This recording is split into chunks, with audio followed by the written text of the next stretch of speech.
Hello everybody, my name is Wolf the Wolf and welcome to Game Developers Perspective Part 3. I decided that this is going to be a daily thing now. Um, so yeah, today I want to talk about psychology and especially psychology of a new game. How do you incorporate a new idea and how do you actually write a new game? This is something that I am not a professional of. I really suck at writing stories. My essay writing skills aren't as good as either, but me creating stories is definitely out of my league. So today I will be talking about another one of those topics which I have no clue about. But I have several thoughts of how it should be written, what kind of things you should consider, when you are trying to write a story, both economically and how should I say this? Economically and what? And well, the ways that you actually want to tell the story with. So today, this is what I will be talking about basically. And again, my example is going to be Guild Wars 2. So, when Guild Wars 2 came out back in 2012, November, I believe. I think the alpha might have been out earlier, but I think basically the final release was in November of 2012, a good 7.5 years ago.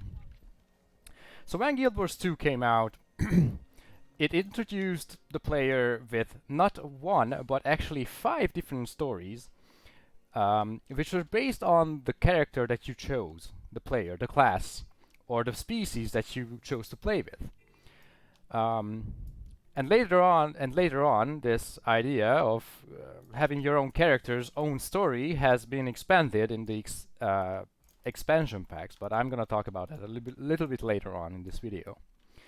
So, how do you actually start writing a story? When you have a solid idea of what you want to do, you have built up your universe, you have built up your species, and you basically have all the pieces together of your world that you want to present to your players, but you don't really have a good story to tell. And you might have a few ideas of what you want to do, a few key frames that you want to definitely present to the players, or a few ideas or paradigms about the world that should be considered. For example, something really shocking about, I don't know, domestic abuse or whatever, and then you tried, or depression, or some other, you know, things that affect most of the public, but you want to present it some way, but you don't really know how to do that. So the first thing that you really want to consider when starting off is trying to balance your way of telling the story. Because, well, this is not very clear as of moment what I'm trying to say here, but what I'm trying to say here is that whenever you start a new game or start to build a new game, you will come across several decisions that you have to make in order for your game to be successful. And one of those reasons, one of these aspects you have to be really careful about is basically your your funding and your expenditures, because they are going to increase a lot when you try to make an indie game with some of your friends, or you're just starting to make a game as a new company. And this is what I decided to talk about today, because when you start to write a story for your game, then you will have to make some decisions that are that you will be forced to I guess take because of your expenditures, your limited money, I guess. So what are these things? Let's take an example of Guild Wars 2 and what it actually did. Now, Guild Wars 2 was a really different game, is a very different game from Guild Wars 1. It's the mechanics, the story, and basically everything has been written from the rewritten and recreated from the ground up.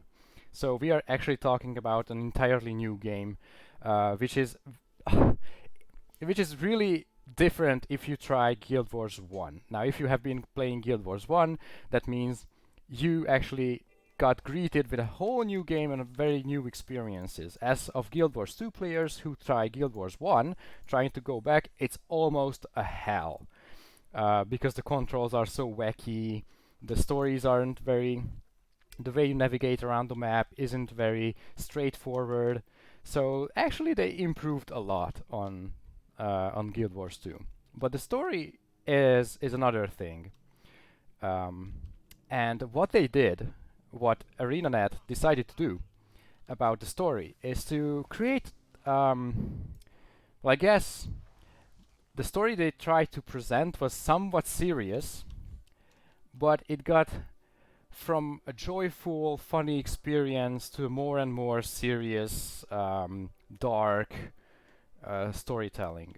And the way how the story progresses is, well, it actually can be applied to most of the games, I think, that you start with something very general and happy and joyful, and then you start to dig around, or as you progress in the story, you start to it starts to become darker and darker. Just take an example of the Harry Potter series, the movie series, I mean.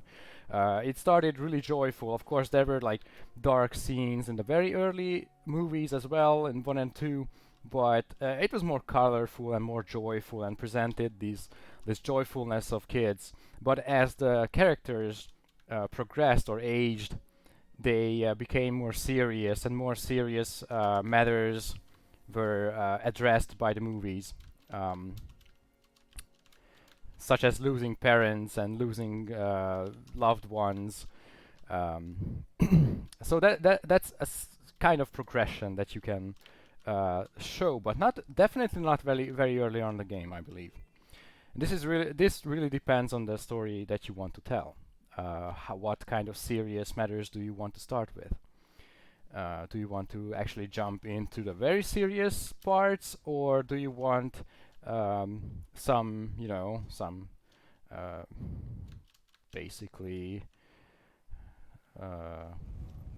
sorry, I was focusing on the game for a second.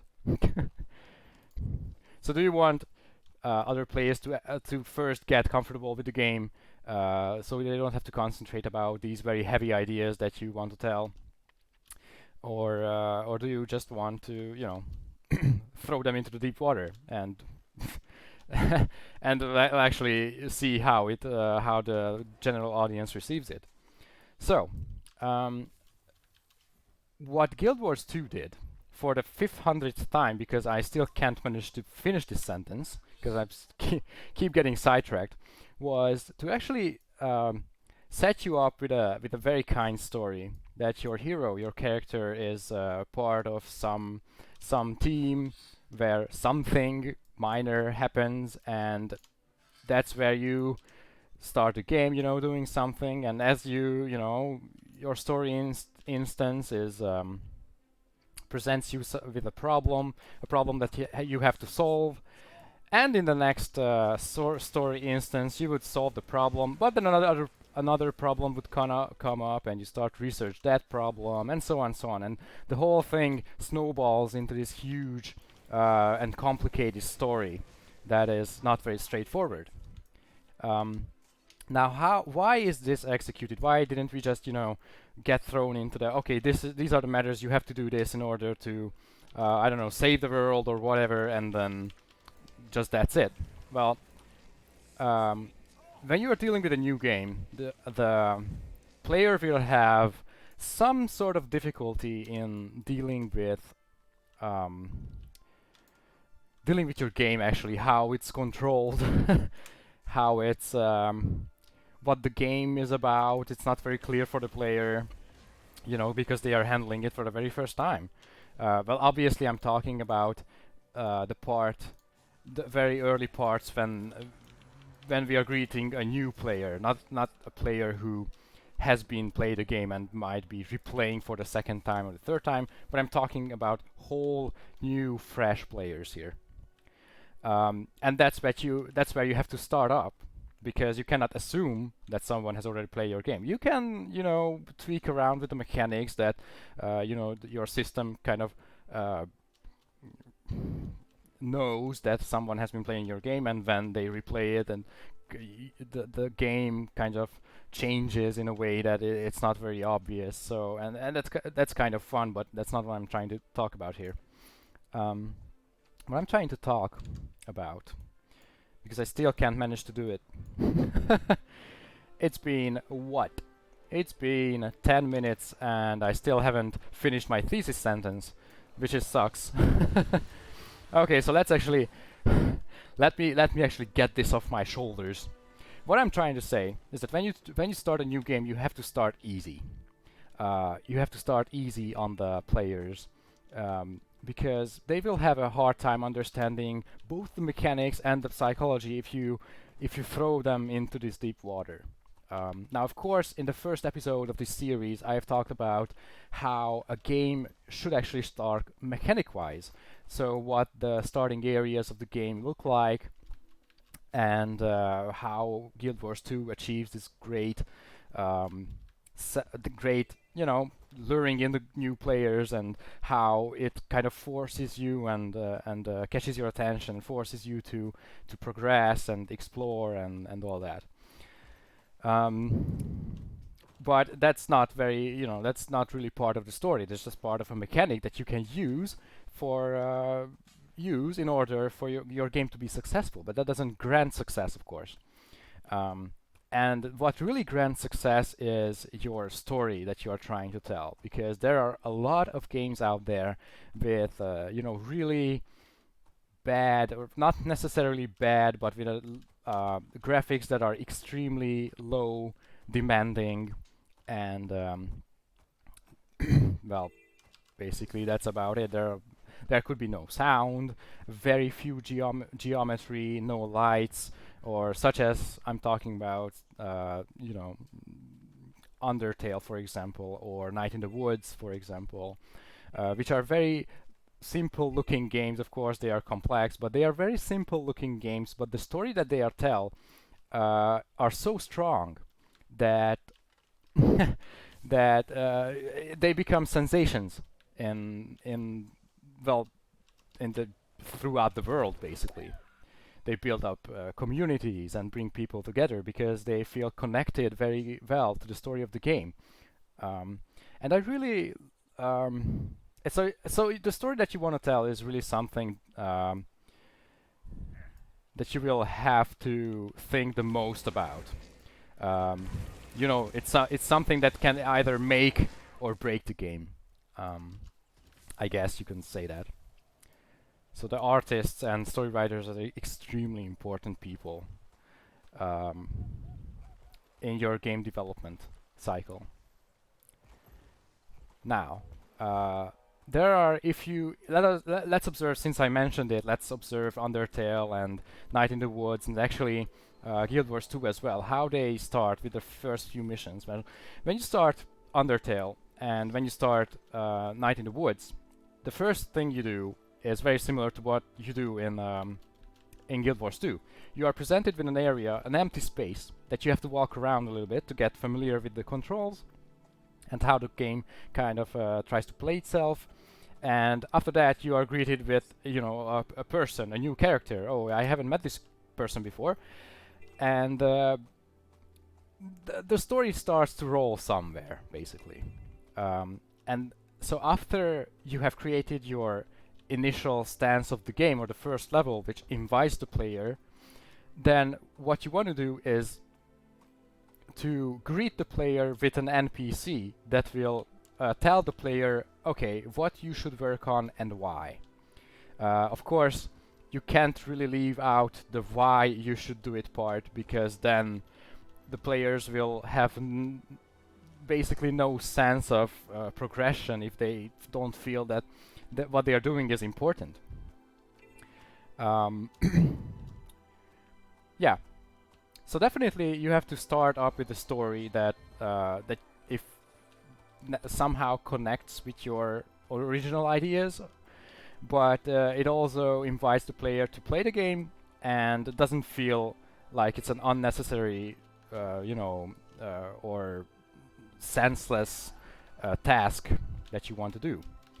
And in Undertale, the first level, or but we can't really talk about levels, I guess, in Undertale, and neither we can talk about it in Night in the Woods. But in the first few parts of those games, what you actually do is, well, after you have finished your introductory sequence, is actually I did lose my train of thought, so I'm actually just wasting time right now. So what I wanted to say, hold on, this jumping puzzle completely got me off my track. Hmm. Well, I guess it wasn't that important, was it? It actually was important. Uh, I just have an extremely bad memory. I forget things while I'm talking. We could say that. See, for example, when you have, yeah, of course, yeah, this is what I wanted to say. When you, after you finish your introductory sequence in both of these games, you are presented with the characters that tell you what's going on. In Undertale, you are greeted with Flowey, which is an evil representation of an evil soul. And in Night in the Woods, you have to uh, you have to get to your home by yourself, and when you get home, um, you are, well, basically your parents talk to you and you start to realize the situation between, how the relationships between these characters. So that's really a very interesting story element. um, and let's actually keep talking about those two games, and for example, what kind of mechanics you can use to lure the player in with the story, or how to start the story actually. So Undertale starts with Flowey, an evil character who tries to attack you right on sight. Um, Flowey explains that you have happened to drop in a world where it's basically every man for himself, and and just before it attacks you, you are saved by this other NPC, who will actually take you in and you know greet you and respect you and tell you a lot more about the world around you in a much kinder way, in a completely different perspective. Um, so what it does, why that, in my opinion, because I actually don't know whether this was their decision of the creator of the game, but what I believe was the cause of this, or the reason for this, the story to be presented in, or to progress this way, is that right away you are presented with the contrasts of ideologies of how you can live in a world, basically, or how you can live in the world that is of um, Undertale, and that kind of hints you the idea that you have choices in that world, and your choices can actually, uh, well, make a difference in your later progression. Now, in Night in the Woods, it's very similar. In the very first part of the game, you are greeted with a character, the janitor, I believe, who is this extremely mysterious person. You do not figure out who is throughout the game, but you don't really know who this janitor is, but he starts to starts to tell you things in a very mysterious, very shady way, and you don't know whether to trust this person, or he's safe to talk to, or is someone just a very weird, creepy man. And when you get home by yourself after the introductory sequence, then you are basically greeted with your father, by your father, I mean, who welcomes you and is very kind to you, actually. So that also contrasts uh, two different, well, not ideologies, because it's not you weren't being attacked or nothing bad happens to you in the beginning, but it kind of presents you the complex and simple things that will be present in the game. So I guess it could be generalized, I believe, that when you start to make a game, then after the introductory sequence, you could maybe play around with greeting the character, greeting with the contrasts of ideologies within the game. And actually, many games do this. And in the case of Guild Wars 2, it's no different. Whatever species you choose, whether you choose Char or Sylvari or Azura, the species I'm playing right now, or there are two others, or Human or Norn, you're always presented with this same formula of game or story introduction. After you have finished exploring with your little, starting areas, you are greeted with the counterparts of your species. Because for every species, there is. Sorry, my volume just seems to be really loud. Sorry about that. So for every species, you would have a counterpart, just like a black and white thing. For the Norn, they have the Ice Brood, who is their sworn enemies and completely different, takes up on a completely different ideology. For Sylvari, we have the Nightmare Court. For Azura, we have the Inquest. And of course, Azuras are known to be extremely clever, and they always, work on something very technically and very technicky and or technologicy thing, and very mathematic and scientific observation of the world around them. And their counterpart is the Inquest, who takes this scientific research to a whole new level, where it actually is about, well, scientific dominance over kindness. And well, they use their science, basically. What I'm trying to say is they use their science to dominate throughout the world, not for the benefit of all kinds. Now, of course, there are some inner jokes about Asuras that they don't treat their their colleagues or workers very nicely either, because they are experimenting right on them directly. But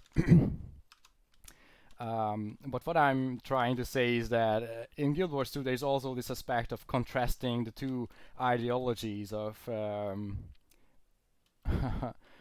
of the world, basically. And well, of course, in Guild Wars 2 the story is written for you. There are a few choices you can make. I might be talking about this in a later video, about leveling and and storytelling, but today I just wanted to dedicate this video about how to start a story. So how you start a story is, I think, a general formula could be applied here, and which is that after you have introduced the player what the mechanics are, you throw them the contrasts of the game, and later on you can give the player some ideas of how they can manage their choices. What kind of story they want to tell. Do you want to stick with a one linear story that they have no choice, or do you want to give their extreme freedom of choice and be responsible for whatever they decide to do? Because that's another thing. And of course, there are a lot of games built and engineered around this idea. Let's take an example of Elder Scrolls. Elder Scrolls is is famous, it's renowned about how complex stories and how interesting stories it can actually tell you, especially Oblivion and Skyrim. The, well, I guess the biggest games so far, not well, with the exception of Elder Scrolls Online, which I don't personally think is necessarily an extremely good Bethesda Elder Scrolls game, but it's genuine. It's a great game. I mean, it's just not very. The story is not being told in a very Bethesda way. What I'm trying to say here. Um, so so yeah, you can actually later on give the players some choices, some freedom of choice of what kind of decisions you want to make, and of course, if you know about sorry, I keep forgetting the name of it, about Undertale.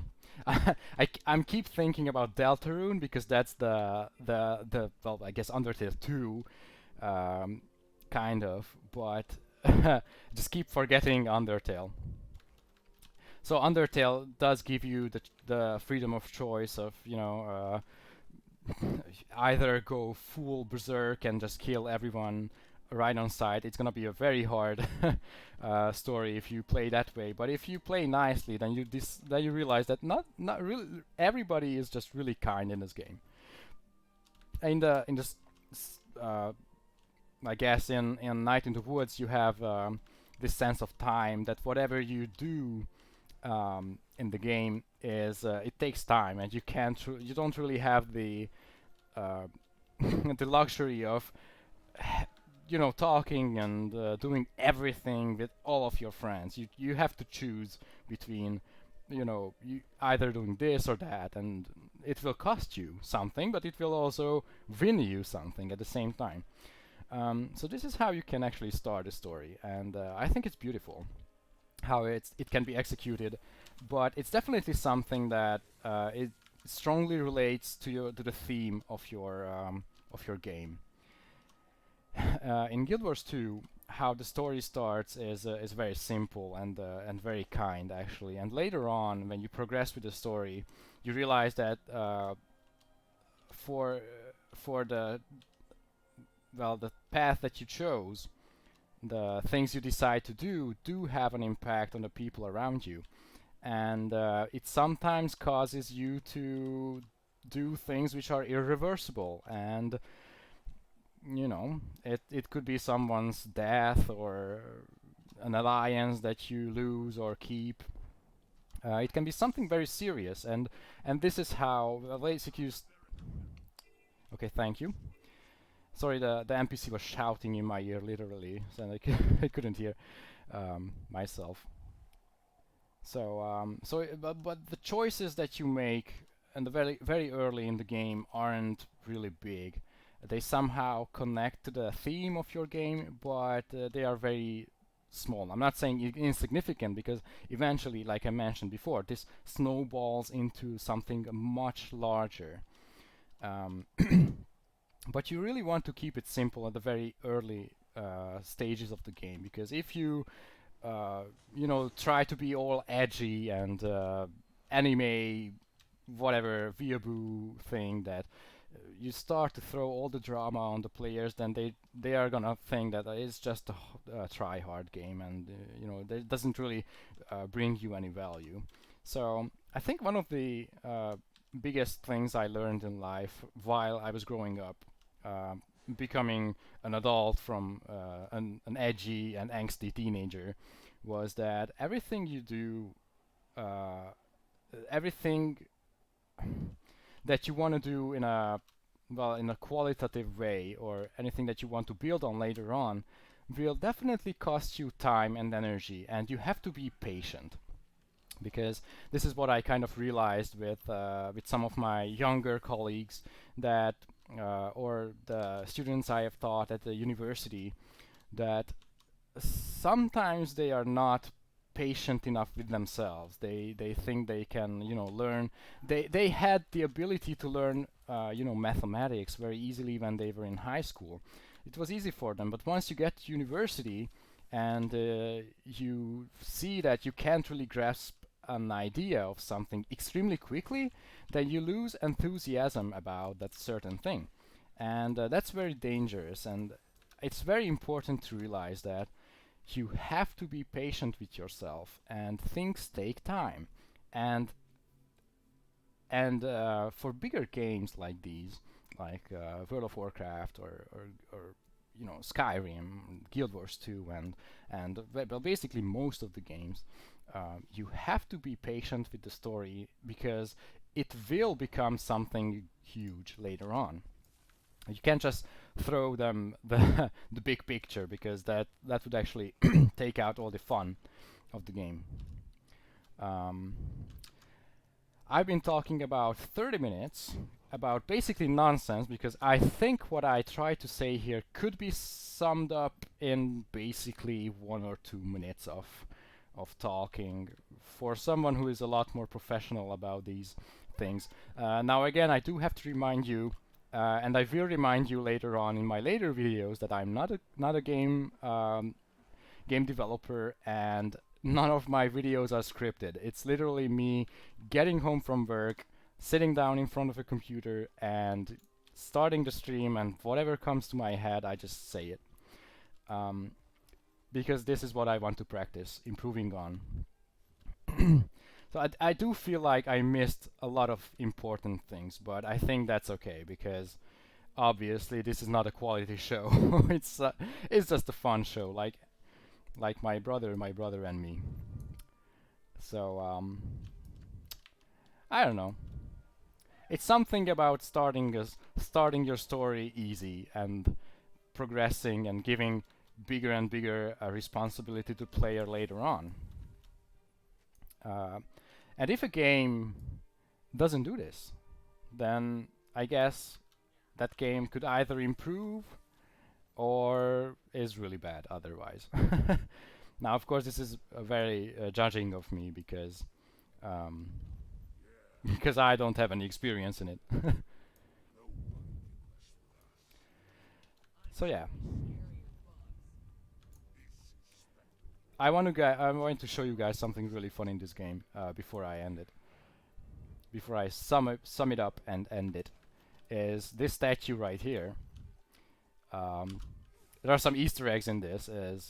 This is a victory cenotaph, which I have no idea who is, whether this is a title or a name. You can, you know, observe and interact with the statue and read something about it. But however, if you, I think it's salute. Yeah, if you salute right in front of this statue, then you get some boons, which last for 3 to 10 minutes. And they help you help you around the world a lot faster. So there are a few things in this game that are completely hidden from you, and you just have to explore and rely on, you know, guides and other players, whether they have discovered this or not. So okay, I think it's time for me to sum up what I wanted to say. I am not exactly sure whether this is going to be a very professional summation, because I might say something new, which I definitely should avoid. But yeah, actually, to sum up what I said in this third episode of Game Developers Perspective is, or the theme I talked about is starting your story, which is built around an already developed world,